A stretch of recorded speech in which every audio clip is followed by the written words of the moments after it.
Hi guys, my name is Yash. I'm a ECBA certified business analyst, and today we'll be continuing with our 65th question of our BA interview series. So let's begin. What if the interviewer asks, how do you manage requirements for upcoming sprints? I'll answer. As a BA, I believe it's important to stay at least one sprint ahead, so development teams always have ready and refined requirements. In CraftCart, I maintained a prioritized backlog of user stories related to payment system, seller workflows, and inventory features so that development flow could continuously flow smoothly without delays. So this is my short, crisp, and clear answer of how I manage requirement as a BA for upcoming sprints.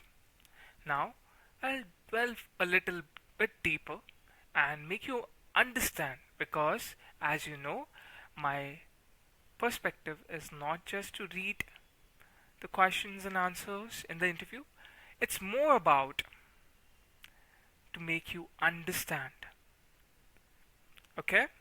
Because that is my main objective of making these videos.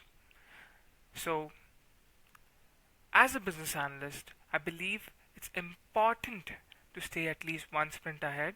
So, development team always has refined and ready requirements before sprint planning begins.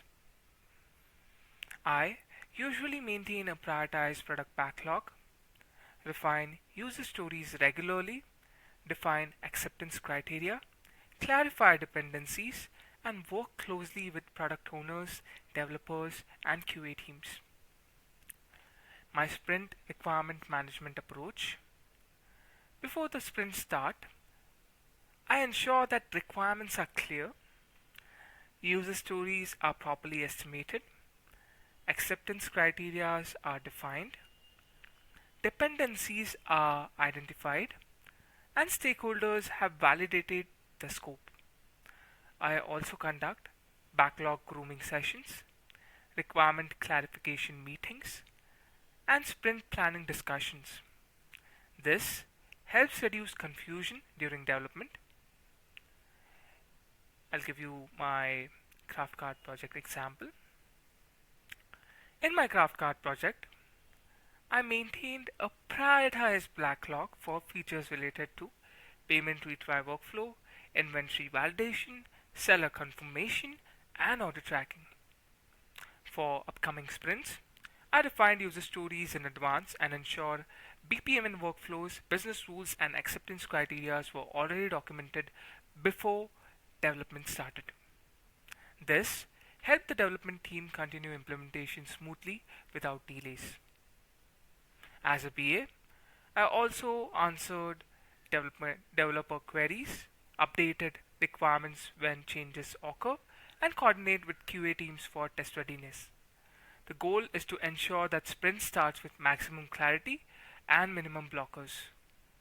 I manage upcoming sprint requirements by keeping the backlog refined, prioritizing user stories, defining acceptance criteria early, and staying at least one sprint ahead to support smooth development. So, I hope you understand how a BA manages requirements for upcoming sprints. It's basically to stay ahead, one sprint ahead, so that development team always has ready and refined requirements. Then I have given the example of CraftCart, where I have prioritized backlog of user stories related to payment system, seller workflows, and inventory features so that development flow could continue smoothly without delays. I hope you understand. Thank you so much for watching.